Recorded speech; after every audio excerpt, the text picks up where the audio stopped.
This is Empowered Magazine Investigates. I'm your host, Anelia Sutton. Let's begin. On July 6, Sonia Massey tragically lost her life at the hands of Sean Grayson, a man whose history of misconduct was a glaring red flag. Her death raises the harrowing question: if Grayson's past transgressions had been addressed with the seriousness they warranted, could her life have been spared? Sean Grayson's troubling history began in 2016 when he was discharged from the Army for a serious offense. That same year, he faced his second DUI conviction. From 2020 onwards, Grayson cycled through 6 different police agencies, each tenure marked by complaints and disciplinary actions. Yet, despite this alarming pattern, he was able to remain in law enforcement until he murdered Sonia Massey in July 2024. A recent investigation by The Intercept highlights a disturbing trend. Most officers involved in high-profile killings since 2014 have managed to retain their licenses. Decertification, theoretically the bare minimum penalty for such grave offenses, is rarely enforced, especially in states that require a conviction to trigger the process. Alarmingly, 99% of officers evade conviction. This pattern is not isolated. Derek Chauvin had previous violent incidents before his infamous act against George Floyd. After Breonna Taylor's death, Miles Cosgrove found new employment in law enforcement in 2023. Similarly, Timothy Loehmann, responsible for the death of Tamir Rice, resigned from his 3rd police job in 6 years earlier this year. Furthermore, this issue extends to officers accused of sexual violence. In Alabama, Officer Christopher Bauer was arrested for the rape of an 11-year-old girl in 2021, despite having been previously dismissed by the FBI for raping a coworker. The criminal justice system often elevates police officers to figures of authority, allowing them to sidestep accountability and continue their careers despite serious offenses. This systemic issue grants officers second chances that their victims never receive, raising profound questions about justice and accountability. The injustices extend beyond law enforcement to the courts. Prosecutorial misconduct is another facet of the system's failings.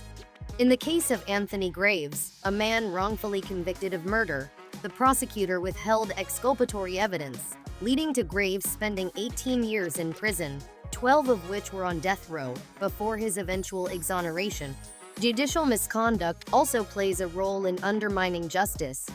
Judge Thomas J. Maloney of Chicago was implicated in a corruption scandal where he accepted bribes in exchange for favorable verdicts. His actions tarnished the integrity of the judicial system, impacting numerous cases and eroding public trust. These examples of misconduct across the justice system illustrate a pervasive problem that extends beyond individual cases, calling for comprehensive reform to ensure accountability and prevent future tragedies.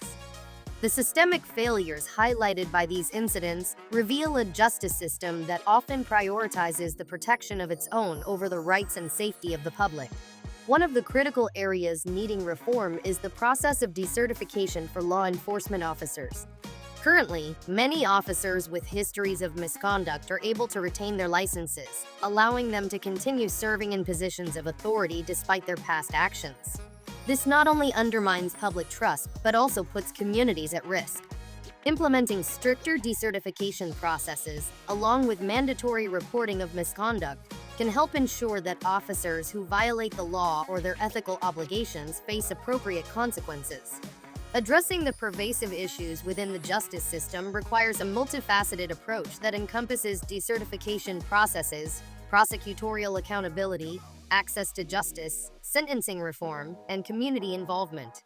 By implementing comprehensive reforms, we can work towards a justice system that truly serves and protects all individuals, ensuring that tragedies like those caused by misconduct are prevented in the future. Enhancing access to legal aid and support services can help ensure that all individuals, regardless of their socioeconomic status, receive fair representation and a voice in the judicial process. We will continue to monitor this developing story and provide updates as more information becomes available. Dear viewers and subscribers, you know as well as we do that the American justice system is damaged beyond repair and rotten to the core with corrupt cops, corrupt private attorneys, corrupt public defenders, corrupt prosecutors, corrupt judges, corrupt politicians who lie to get into office and lie to stay in office. And let's not forget about the countless government officials who are corrupt and serve no one but their own interests. All of these groups of officials have one thing in common, which is that they fail to serve and protect the very people they are supposed to serve and protect, because the entire system is corrupt from the top. That begins with the Department of Justice. That's why Anelia has dedicated herself to restoring justice by publishing daily content on social media. She is a passionate advocate for social justice and legal empowerment, who began her journey into legal research as a legal abuse survivor. Anelia is doing the work to get rid of an unfair and unjust system, but she can't do it alone. She needs your support now. You can support this important work by simply hitting the follow button. Remember, the people you choose to follow on social media is who you amplify. So follow Anelia Sutton on this platform and across all social media platforms to amplify her mission for justice reform. Next, you can support Anelia by giving a contribution for her justice reform initiatives on aneliasutton.com/now. Your contribution, as little as $8, is critical to restore accountability, transparency, and justice for all back into the justice system. All right, let's get the engagement going here. Do all of the button things, so hit the like button, share this video, and comment hashtag Anelia Sutton. Stay tuned for more updates, and I'll see you in the next video. Check the video description box for all of Anelia's social media links and more helpful links mentioned in this video.